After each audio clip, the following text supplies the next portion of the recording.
Welcome to MedMark's webinar series. Today's presentation is titled Projecting and Tracking Healthcare Developments in the Biden Administration and FDA Predictions. I'm Kate Klaus, staff attorney at MedMark's Risk Management Department. On behalf of MedMark and today's presenter, James Boiani, thank you for joining us. James Boiani is a partner in Epstein, Becker & Green's Washington, D.C. office. He has extensive experience in FDA and CLIA legal and regulatory matters, having worked with large and small medical device companies, including many in vitro diagnostic companies, pharmaceutical companies, clinical laboratories, and trade associations in the life sciences industry on a variety of FDA and CLIA-related issues. Mr. Boiani's practice focuses on advising on FDA compliance matters with an emphasis on CGMPs and quality systems, post-market surveillance and safety reporting, recalls, and advertising and promotion. He's also represented clients in the FDA product approval and clearance processes and in identifying and capturing regulatory opportunities in product development and lifecycle management. Mr. Boiani is a graduate of the George Mason University School of Law, and prior to becoming a lawyer, earned degrees in chemistry from the Massachusetts Institute of Technology and Cornell University. And with that, I am pleased to turn things over to James. Great, thank you so much. It's a pleasure to be here today, and I'm looking forward to giving you some facts and also a lot of predictions and thoughts regarding where FDA might be going. The reason why the FDA piece is so much on the prediction side is because to date, the Biden administration has been focused on various healthcare issues and the COVID response beyond sort of the specifics of FDA operational matters, up to the point where they haven't even picked a commissioner nominee yet. So the first part of this presentation, I'll be talking about healthcare developments more broadly within the Biden administration. And some of these, to some of the folks out there, might not be particularly relevant, might get into physician payment issues and things like that. But I'll focus more on the life sciences issues that have been the focus. And I think that might be predictive of where FDA could be going with regard to FDA. And then also prior to the call today, I received some questions on some more sort of specific issues related to certain device initiatives and things like that. And I'd be happy to cover those in the Q&A period after the main presentation. Okay, that's me. And so again, so the first focus is really sort of immediate regulatory issues, the COVID-19 response, healthcare coverage and access, and personnel work or personnel decisions by the Biden administration. And this is sort of all the things that have been done to date through, like say, yesterday. It's a sort of a fast-moving pace right now. And then the second part, we'll talk more about FDA predictions, as I mentioned. So with regard to immediate regulatory issues, when the Biden administration came in, not surprisingly, as this happens with all administration changes, a regulatory freeze pending review was put in place. So any rules that were in process that had not gone final yet, or that were not effective yet, were postponed for a period of time to give the Biden administration an opportunity to review them.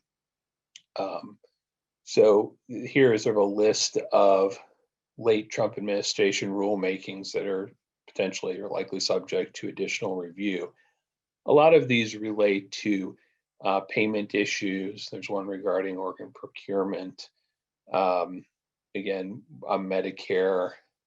So I think a lot of these are maybe not as pertinent, say, it's directly to the life sciences side, except for one, which is the Mcit Pathway. And this is the Medicare Coverage and Innovative Technology Pathway that allows for expedited coverage of breakthrough devices, and also provides a different definition of reasonable and necessary to help inform commercial payer policies. And so if you're in the device space, this is one to watch, not necessarily from the FDA regulatory side, but in terms of the second part of product development, which is can you get paid for it and how quickly and how much. So this Mcit pathway, I think, was a positive development. I think we could likely, continue going through under the Biden administration that wants to facilitate access to breakthrough devices. But this is something to watch going forward. With regards to the sort of immediate HHS regulatory to-do list, top of, sort of the top line issue relates to COVID-19. Sorry. So with regard to that, a big part of this is a lot of additional money that's coming in. This came in through the Consolidated Appropriations Act that was enacted at the end of the Trump administration. $22 billion for purchase of vaccines, therapeutics, and diagnostics, $8 billion for distribution and tracking, $22 billion for contract tracing, surveillance, containment, mitigation. None of this directly would, drive FDA to a particular policy decision, but what it does suggest is that there are going to be a lot of products continuing to go through FDA and the emergency use authorization process to provide the tools to address these issues. We need more testing. We need more development of mobile apps to add, to help address contact tracing issues. We need more therapeutics. So I think the money here is going to encourage the development of a lot more products in the coming year. At the early stages of the administration focused on COVID-19. And this is just what came out of the Trump administration, as we'll talk about in a couple of slides. As you likely know, the Biden administration has its own $1.9 trillion stimulus package to address COVID-19 issues, and a large chunk of that will also go to these matters. Then also on the Medicare reimbursement and compliance, I'd say this is something too that's relevant. It allows Medicare beneficiaries to receive mental health services via telehealth, including in the beneficiary's home. Telehealth has been growing over the years, but what we've seen with COVID-19, sort of an exponential growth of telehealth with states and federal regulators waiving a lot of usual requirements for in-person exams and visits and trying to facilitate payment for telehealth services. Part of that is the fact that FDA to date, I think, has taken a more innovation friendly view with regards to development of software as a medical device, telehealth tools, things that would allow for the sort of remote exams and diagnoses that are going to be required for telehealth to realize its full potential. And what I would expect, this is foreshadowing, is a Biden administration that is going to also be focused on ensuring these products are coming to market and that we continue to see access to telehealth services, which will include development of new devices and new software products to help facilitate that growth. And I think that sort of the path FDA has been on over the last, it really started in the Obama administration, I think just continued the Trump administration with regard to a more hands-off approach to software as a medical device, at least for lower risk products and telehealth, will continue. So with regard to the direct COVID-19 response, there were within 2 days of Biden's inauguration, a number of executive orders came out. A lot of them are related to improving access to treatments, ensuring testing availability, and ensuring proper collection of data and data analytics to help drive decision making with regards to management of the pandemic.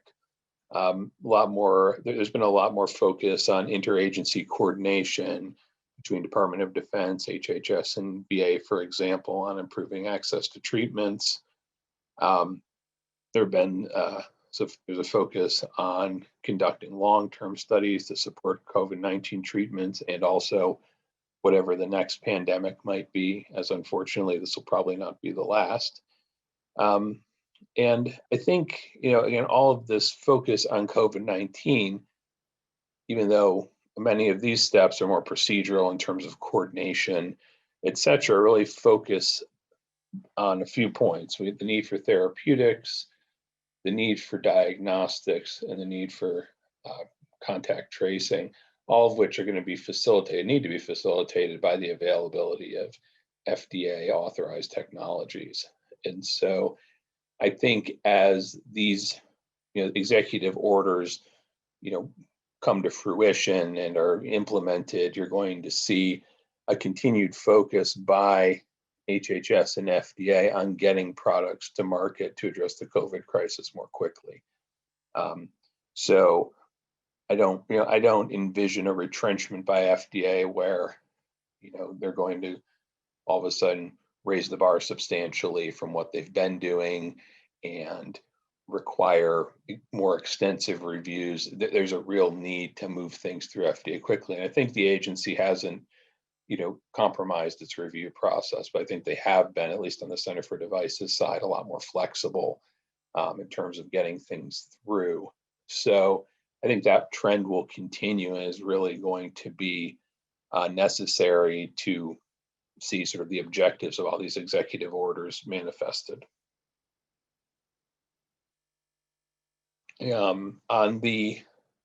On some of the other ones, he's been very busy, must have carpal tunnel from signing all of these. You've seen a lot more executive orders on the response to pandemic. Two that I think could drive development of point of care diagnostics and will be a focus of FDA's review and diagnostics, I think, in the coming months. We've already seen actually some in December with regards to the first OTC home use test. Are protecting worker health and safety and the reopening of schools. And then actually, third, I'd say too, the requirements for domestic and international travel. All of these hinge on having point of care diagnostics. I mean, you can have some testing being sent out to the lab, but I think really for efficiency's purposes, you're going to need either over-the-counter or what are called CLIA-waived testing systems in place that schools and workplaces and airports and other sort of points of travel can use to screen people promptly. And there are various technologies in development that could help with this. Some are more traditional diagnostic tests. Some are in vivo tests that won't necessarily require taking a sample, but all of those I think are going to get an accelerated push by FDA under the Biden administration because of the realization that testing, though not the cure for COVID-19, is really essential to keeping the economy open and to managing the public health crisis. So again, I think you're going to see a lot more focus on getting those products through, which could open up additional flexibility on FDA's side. Even prior to the pandemic, we saw FDA shifting towards a more flexible view in terms of point of care diagnostics. Myself, I've worked for about 6 years with a group called the Coalition for CLIA Waiver Reform, which is focused on that sort of issue of looking at regulatory reforms that could speed access these sorts of point of care tests. I think it's timely that in February 2020, FDA issued a new guidance on that. Now, and then shortly after in March, we started seeing the first lockdowns. I think that FDA is going to leverage that new guidance a lot in figuring out how to get these sorts of point of care tests out to market, because again, I think they'll be essential to realizing these executive orders. Then this slide regards President Biden's American Rescue COVID Relief Legislation plan. And again, a big part of it is the money. you see $50 billion for additional testing, 20 billion for national vaccine program, 30 billion for disaster relief, which would include 10 billion for domestic manufacturing of pandemic supplies. All of this is pumping money into the pandemic product space. And again, I think you'll expect to see, as this continues, FDA being brought in and looking at ways to accelerate reviews of these products under the EUA process, which we'll talk a little bit more about in a couple of slides. With regards to the parameters of the Senate, which is really driving, I think, a lot of what will happen,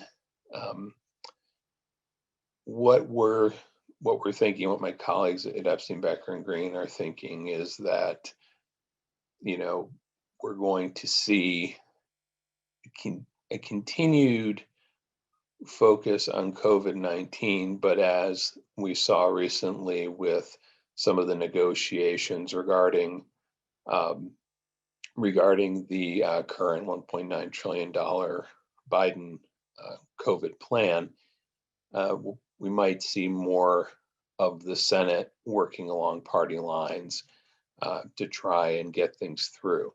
Now, hopefully that this will, that trend might change, and you might see more bipartisan collaboration on some of these issues, maybe when you get away from the dollars and get into the substance of, say, looking for ways to accelerate FDA review, where I think, both sides of the aisle have a lot to offer in terms of ideas. And we might see more of that in maybe the next round. But I think in this initial phase, it looks like the Senate is going to work primarily on a party line basis, at least with regards to the monetary considerations. And then maybe in the next phase, we'll look at ways to accelerate access to EUA products. So next, I wanted to touch briefly on healthcare coverage and access, which is another focus of the Biden administration. I think this will, it was signed on January 28th as part of the first 10 days of plans.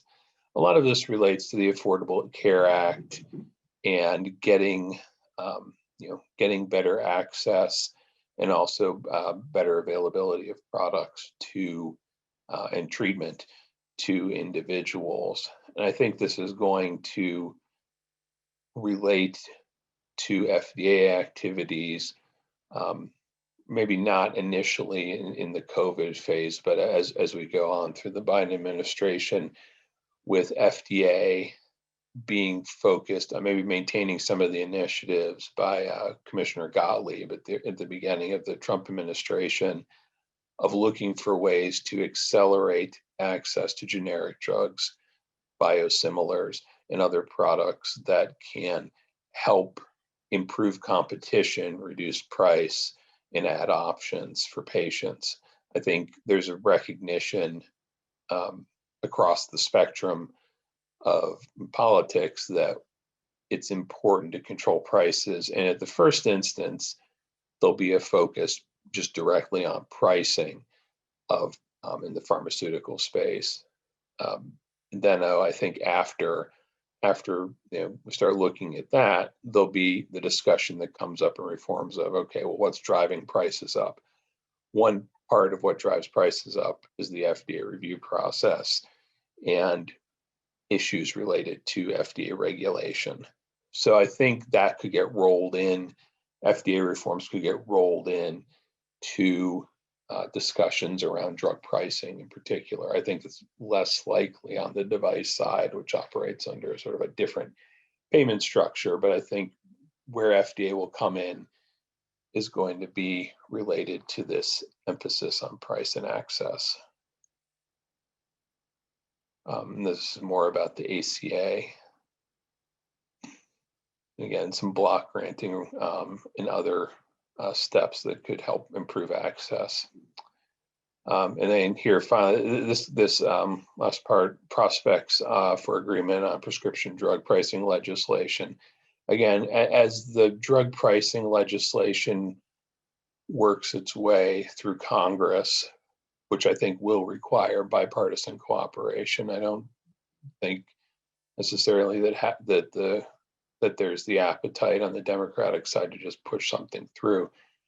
FDA's role in drug pricing will come into focus, and it's not a direct role because under the statute, the Food, Drug, and Cosmetic Act, and other FDA authorities, FDA is not allowed to consider cost, but they can consider access and they can consider public health, and they are within the Department of Health and Human Services, which considers cost all the time through the Center for Medicare and Medicaid Services.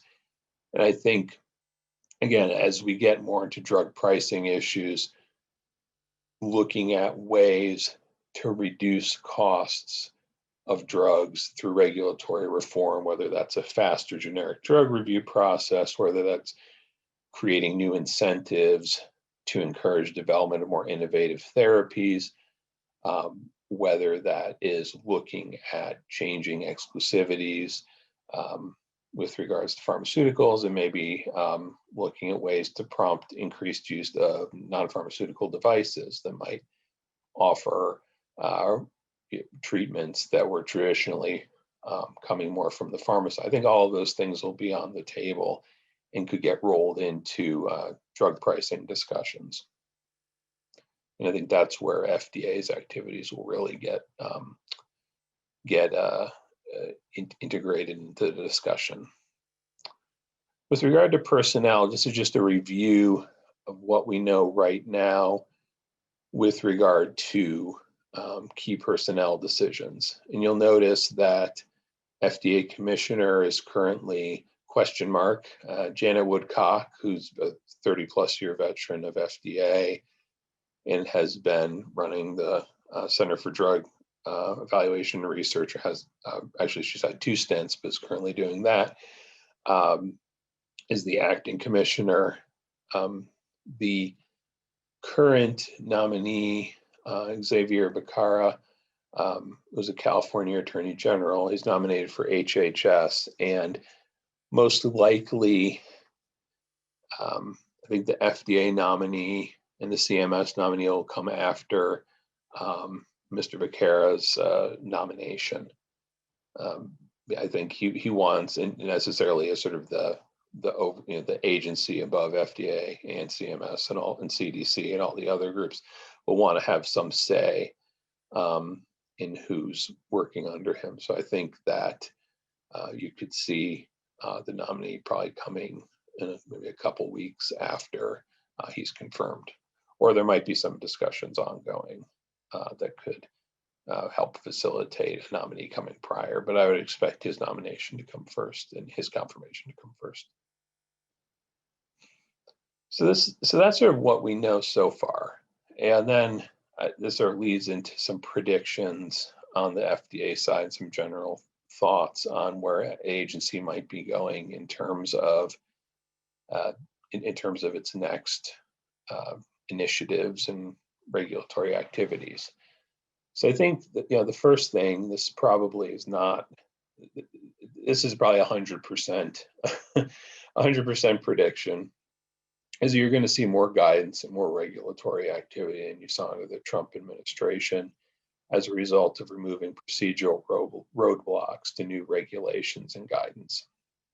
Under the Trump administration, there was I think fairly be described as an interest in less regulation, in wanting to reduce regulation. And shortly after he was inaugurated in 2017, President Trump signed an executive order that created call it the 2-for-1 rule, where if you wanted to publish, or if an agency wanted to publish a new regulation, which included FDA and all the other agencies, they needed to propose removal of 2 regulations, which is kind of an interesting approach to reducing regulation, but again, it created a lot of confusion at the agency level, where you're supposed to count regulations by word or by section, and how could you manage this? And as a result, you saw less regulatory activity. the order was revoked on the first day in office by President Biden, which kind of reflects a difference in governing philosophy, and suggested that, development of regulations by FDA and by other agencies was going to increase under the Biden administration, which is no surprise. Similarly, the prior administration put limits on the issuance of guidance. I'd say, with the exception of COVID-19, there's a lot of guidance coming out then, but there was sort of a dual philosophy of reduce the amount of regulations, but also don't do things through guidance that arguably should be done through regulation and notice and comment rulemaking. So you just saw less output from FDA with regard to those guidance activities, unless there was like a statutory mandate which applied to certain of these guidances. But again, I think those administrative restrictions that kept guidances from coming out are in the process, are removed now, and so you're going to see a lot more regulatory activity and policy development from FDA in a shorter time frame. With regard to personnel, again, Xavier Becerra is nominated for HHS Secretary. He's actually an Attorney General of the state of California, longtime congressman from the LA area of California. Very strong proponent of the Affordable Care Act, or Obamacare, very focused on women's health issues, and also has been very focused on the opioid crisis of late, which is obviously important in California and across the 50 states. His background, his interests may influence the selection of an FDA commissioner, as that commissioner would be technically reporting to him. I think although he'll influence the selection of the commissioner, and I expect HHS will be coordinating with FDA, particularly on issues that relate to access to affordable drugs and on COVID-19, there'll be more autonomy within FDA, and it's unlikely we'll see what occurred during the later stage of the Trump administration, where you had Department of Health and Human Services directly overruling FDA, which was in some respects unprecedented in terms of the volume of overruling and the public nature. Usually HHS would have a role, but FDA would take the final actions. In this case, HHS was actually changing policies with regard to laboratory developed tests or removing FDA policies without the clear agreement of FDA, because if FDA had agreed, they would have just done it themselves. So I don't think that's going to continue, but I would expect continued coordination among HHS and FDA and CMS and all of the agencies, similar to what used to happen under the Obama administration. With regard to FDA Commissioner, no one's been nominated. Most of the public discussion is focused on bringing a career person in like Janet Woodcock, or an Obama administration alum like Josh Epstein, who is Margaret Hamburg's deputy. And some actually have talked about previous commissioners like Mark McClellan, Scott Gottlieb. Both have actually served in Republican administrations, and McClellan also had served in another role in Democratic administration. I think, all of those are possible candidates. I'm not sure which way the Biden administration will go. I don't think anyone knows for sure. And I think Xavier Becerra's input's going to have a significant role in deciding which direction they go. But I would expect someone with agency experience, whether that's a former nominee or career person, or former commissioner or career person, or someone from the public health space will come in. I do think you'll see that. And again, the commissioner is going to be important, not necessarily to all the day-to-day operations, but to setting up priorities and looking at sort of the direction they want to move the agency. And it's not uncommon for a commissioner to sort of have a pet issue or two, I would say, that they want to focus on with Commissioner Califf, for example, at the end of the Obama administration, he was very focused on combination products. So we saw a lot of activity around combination products issues. And I'd expect the commissioner, whoever it is, to bring one or two issues with them that they see as a need for focus. And initially it's going to all be COVID-19, but as we hopefully come out of start coming out of the pandemic within this year, hopefully you'll see the growth of some pet issue of the commissioner. And I'm not saying pet in the pejorative sense of it, but just an area of interest or focus for the commissioner. With regard to COVID-19, I think you're going to see actually a lot of what was happening previously with regard to medical devices. CDRH was issuing a number of guidances to facilitate access to personal protective equipment, health tools, diagnostic test components, and other products to help combat the pandemic. And it by far led the centers in terms of issuing emergency use authorizations. So there has been a slowing down in the last several months just because the agency's been overwhelmed. And I'm sure some of you who work in the industry know, it's harder to get meetings at CDRH. It's harder for them to meet timelines just because they've had so much to do on the EUA front. There has been work moving towards potentially having third-party review of certain products, like review of laboratory developed tests. Overall, I don't think you're going to see a major change in the approach that CDRH has been taking.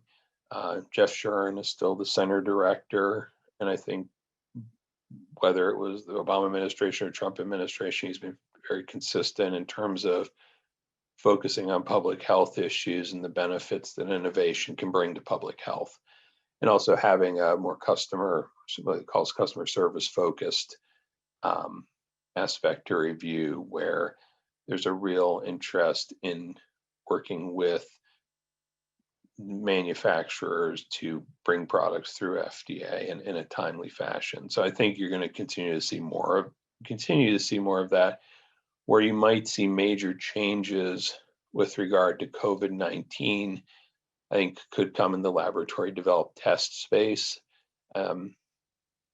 which talk a little bit more about here. A laboratory developed test for COVID-19 initially required FDA review when the pandemic first started. And that was consistent with what FDA had done in the past with H1N1 and other pandemics.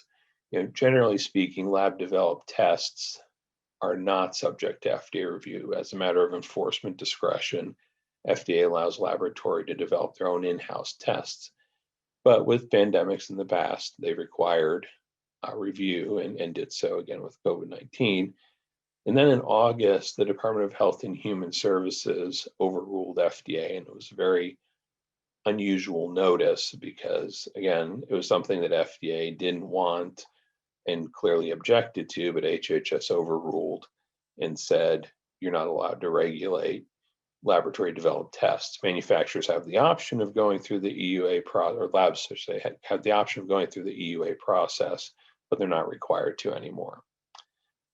Since that time, under Trump and still under the Biden administration, I think FDA is looking at ways to find third-party resources to help review laboratory developed tests, applications that go through the EUA process. And I think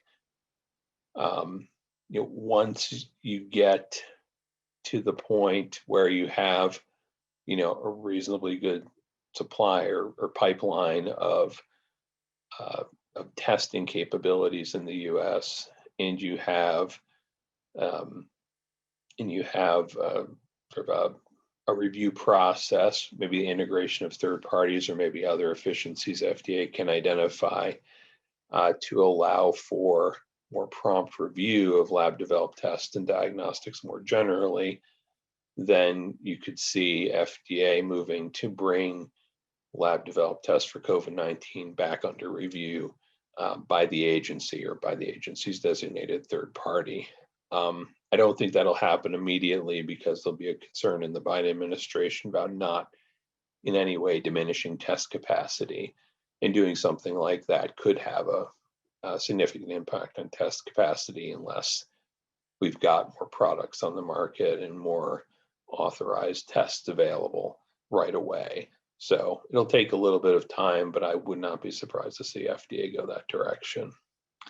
Another part of, another activity, I should say, of FDA might be on the enforcement front. I mean, we've seen some enforcement activity on the COVID-19 front, but I'd say, similar to the prior administration generally, there hasn't been an extensive amount of warning letters or untitled letters or things like that.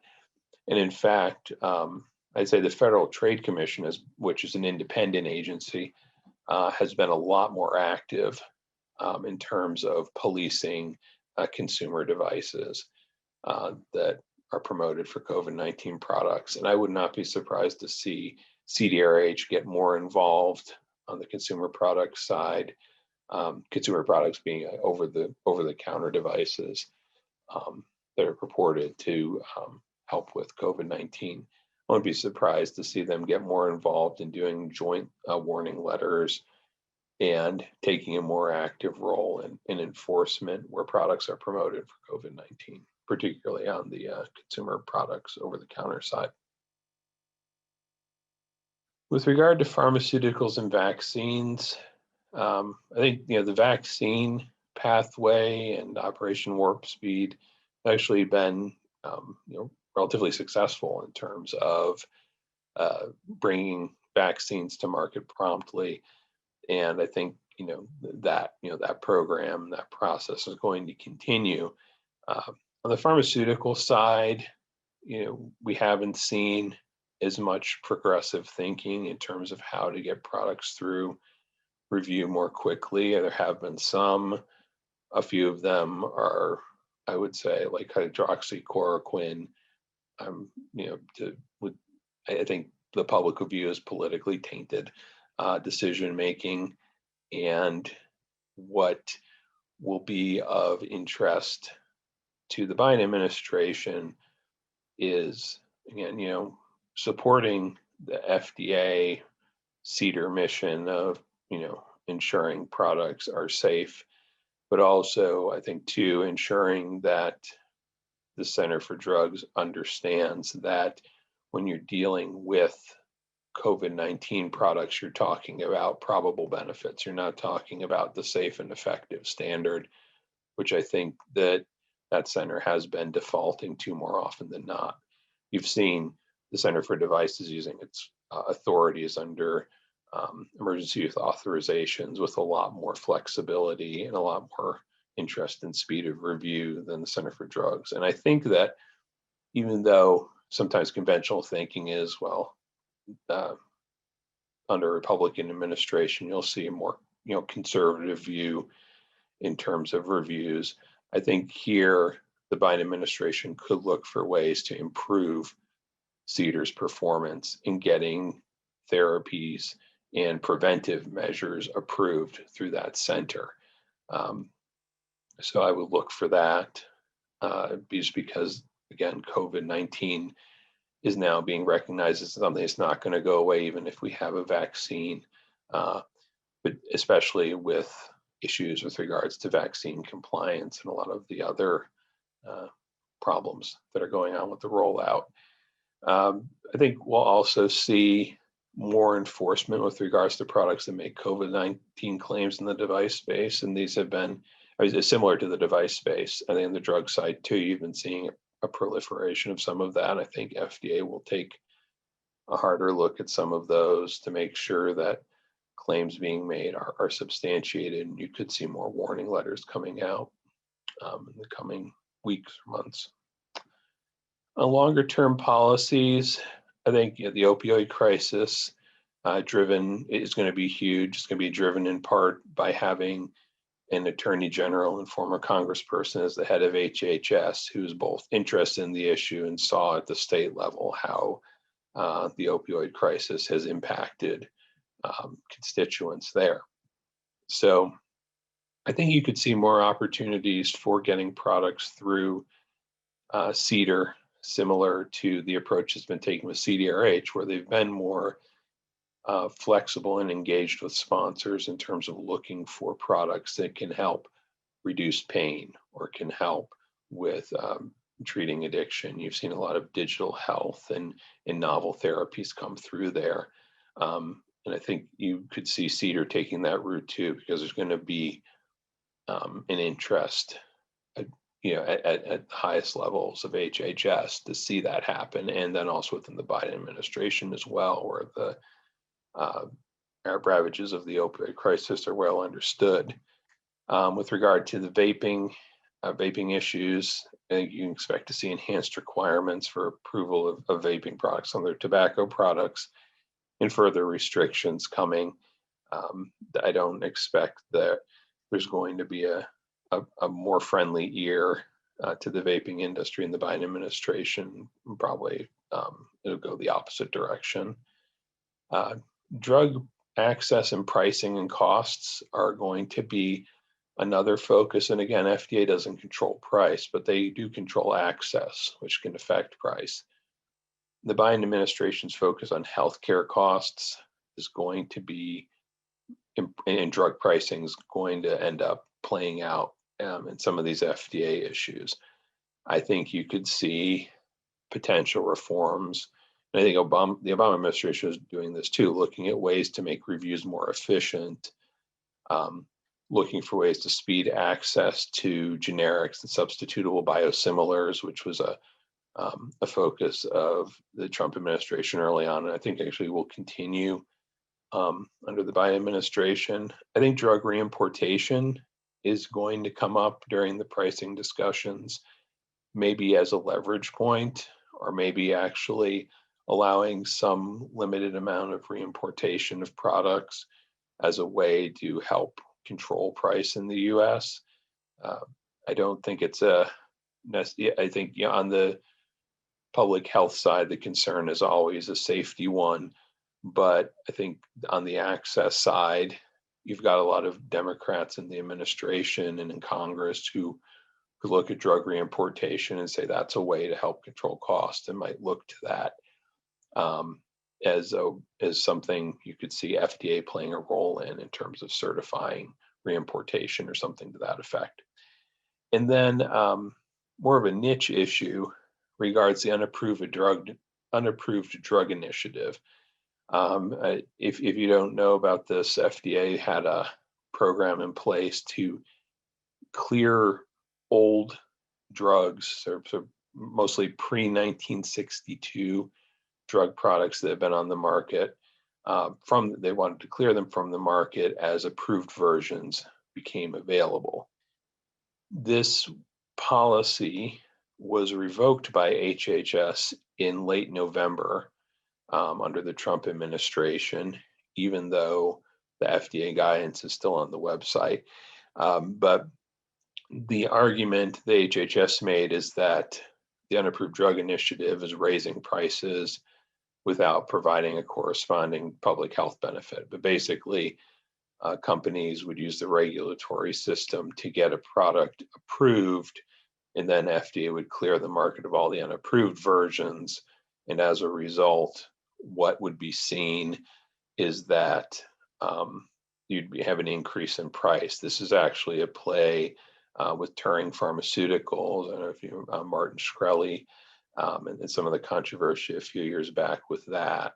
And there have been other products as well where there's a concern that pharmaceutical companies that were developing these products were taking advantage of market exclusivities to raise prices exorbitantly.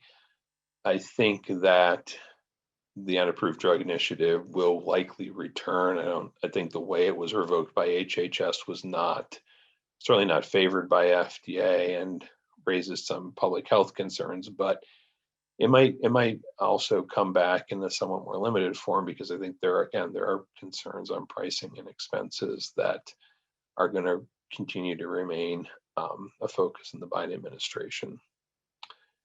With regard to, so switching gears, with regard to diagnostics regulation, we talked before about COVID-19 diagnostics and how they've been, by HHS fiat, carved out of FDA review. There's a broader push within the, within the industry to, I think, have IVD LDTs regulated in a similar fashion to in vitro diagnostics, because they serve the same function. And there's been arguments going on for well over 20 years in various arguments for and against. That could be a whole presentation in itself.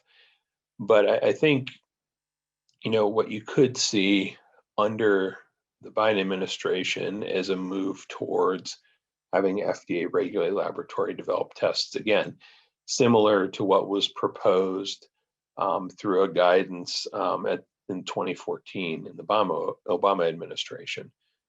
I think to see that realized, though, the Biden approach will probably be somewhat different. I think you'd be looking more at legislation to set up a new framework, and there have been legislative proposals the last two Congresses that would set up more parity and regulation between LDTs and IVDs. And I think the wild card, though, to whether Biden administration moves on that really depends on what's happening with the COVID-19 LDTs.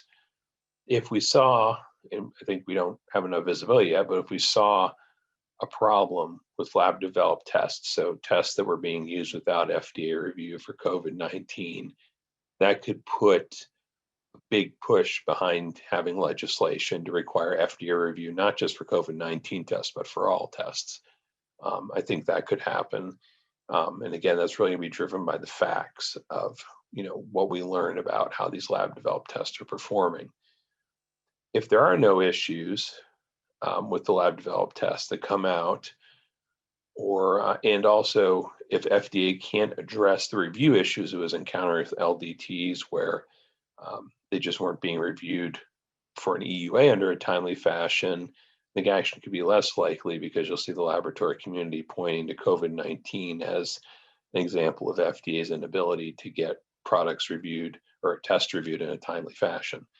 So I think actually what happens with lab developed tests is going to be informed a lot by what we see with the COVID-19 LDTs in the next, maybe next 6 months. If FDA figures out how to review things quickly and can get products through that are, more certain to be diagnostically effective because of review, then they have a good argument for proceeding with some sort of legislation or even regulation to regulate LDTs. But I think, again, it's going to depend a lot on what happens in the next 6 months as a sort of a test case.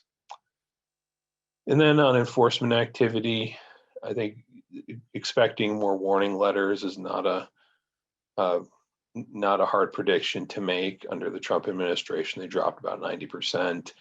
We're going to see an increase. I think focus will be on COVID-19. You're going to see prescription drug promotion issues come up more frequently now. I think that was definitely curtailed in the Trump administration. Will be less so here under the Biden administration. Drug compounding issues will come up.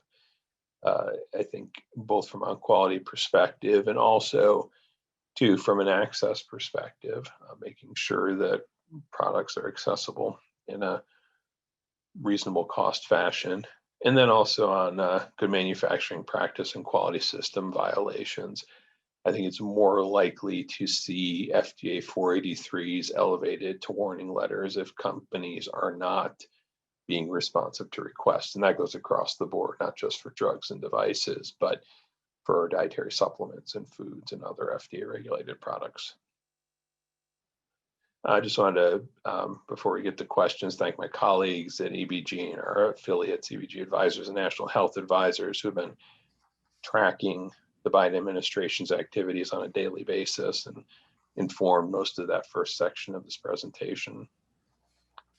And then now I'm happy to answer any questions folks might have. And if you don't have questions now, you always feel free to contact me at the information you see here.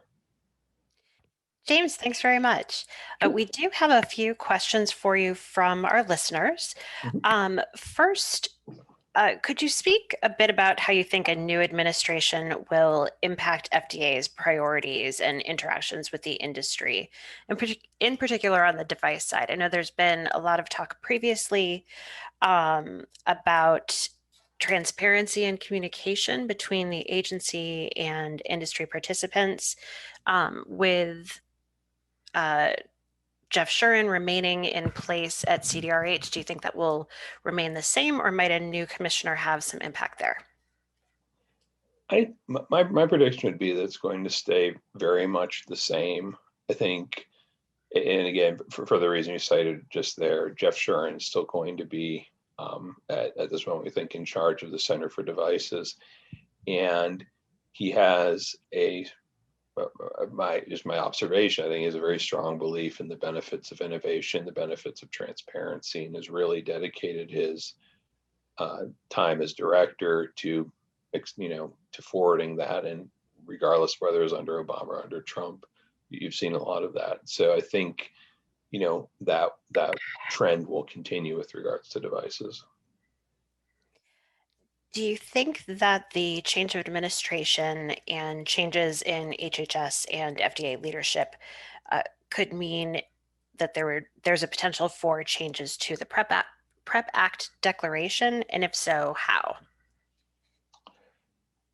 So yeah, with regard to the PrEP Act declaration, I think that it will likely remain in place as is, or it might be renewed as is. I don't think they'll want to narrow it because, again, the key issue for the Biden administration and what's driving its activities is all around COVID and combating COVID.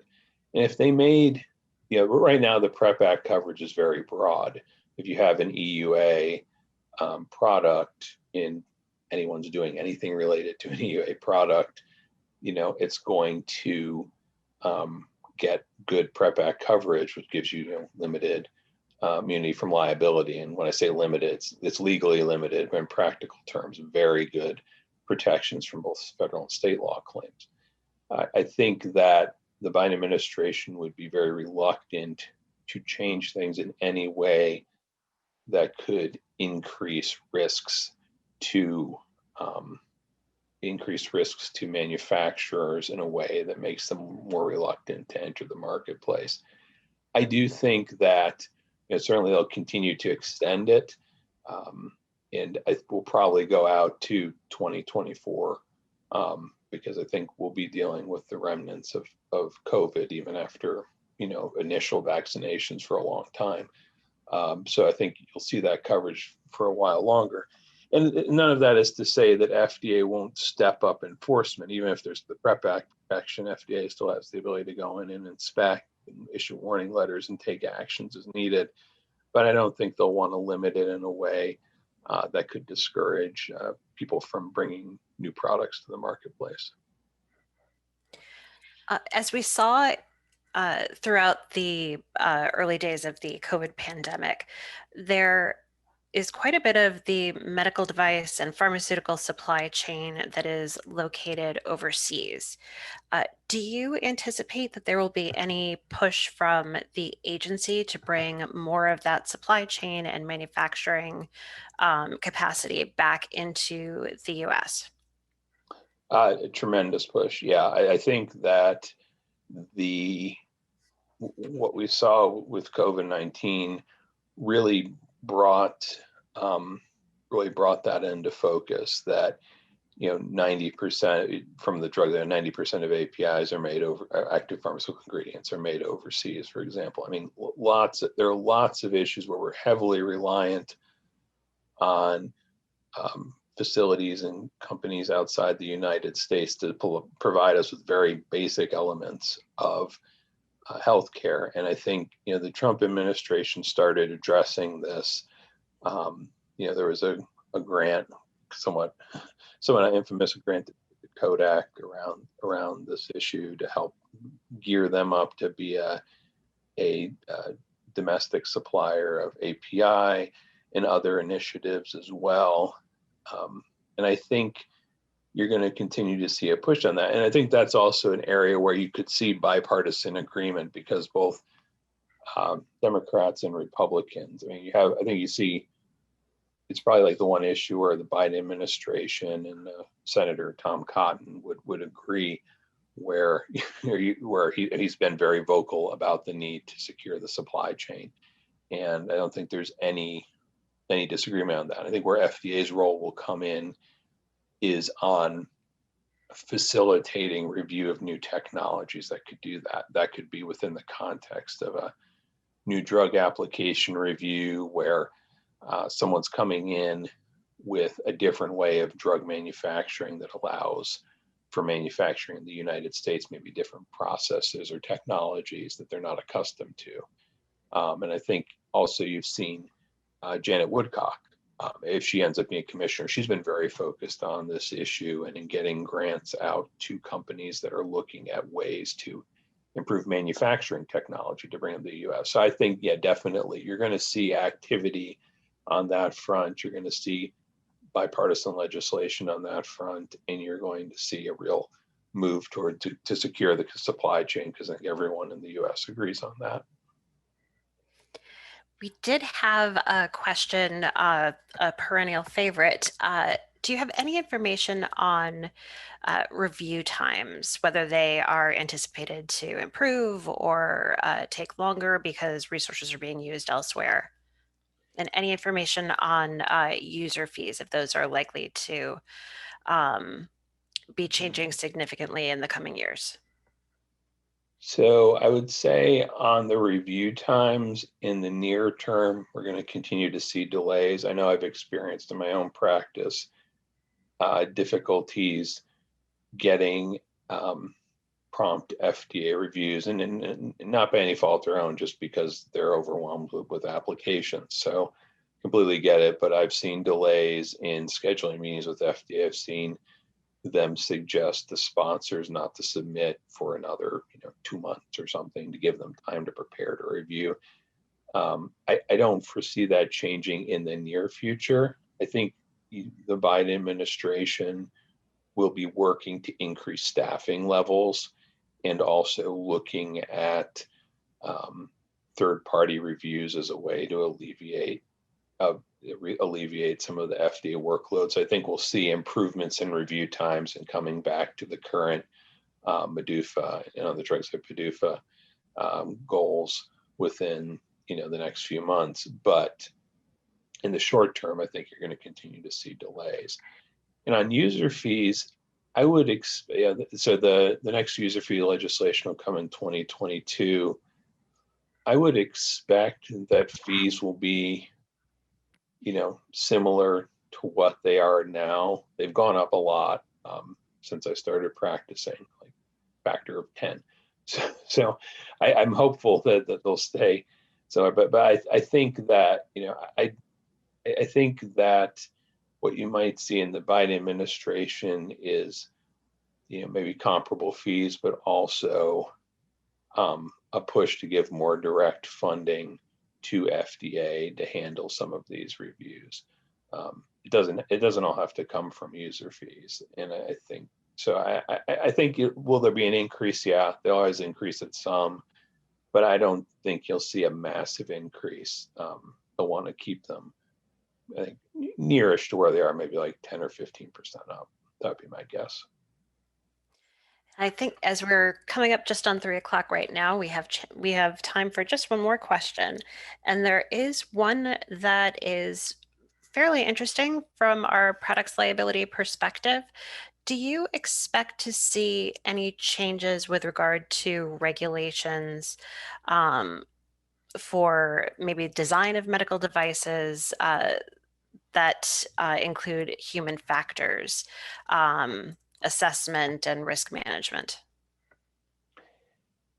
Yes, I think so. Yeah, human factors is interesting, and I think on the I'll start with the diagnostic side because it's something I worked on personally. But on the diagnostic side, FDA has shown an uh, increased willingness to consider human factors data um, in addition or in substitution for sort of standard testing data and performance of tests, where you're moving a test from a clinical laboratory to a point of care setting, where the technology is the same, but the operator and operating environment are different. And FDA, in its 2020 guidance on CLIA waived point of care diagnostic tests, said in some instances we're going to consider human factors as an alternative way of testing the products as opposed to our standard, really big, really expensive study. And that actually came in large part or with large agreement from Jeff Shuren. I think he's very interested in human factors issues as a way of reducing the burden on development. So I think you're going to see FDA, and I think we've already seen that on the device side outside of diagnostics. I think you're going to continue to see an interest in that. I also think too, as FDA requires more human factors testing, there's going to become an expectation of doing human factors testing when you make device modifications and when you make a class 1 product and you want to validate that it's going to work in the hands of the particular user it's indicated for. You're going to see that sort of expectation grow within FDA. And then from the product's liability perspective, I would envision that like the plaintiff's bar, for example, would latch onto it and say, the standard now is you don't just kind of, justify it in paper, you run a study. And the human factors sort of testing, though it can be, expensive in some cases, can generally be a much less expensive route than, say, a clinical trial or something, or an actual use study. So I think there's going to be a greater expectation on the FDA side to see human factors data, and I think we've seen that already on the drug side and have been seeing it on the device side too, drug side where they're delivery systems. And I think there's going to be that increased expectation on the sort of plaintiff's bar side, where they're going to say, okay, well, since we see, FDA always asking for this sort of stuff, we expect you to have it. That's the standard of care now. So yeah, I think you'll see a lot more human factors testing. James, thank you very much. We really appreciate your taking the time to speak with us today. This has been really valuable information for our audience. Sure, happy to. Thank you for having me. Thank you for joining us. This concludes today's webinar.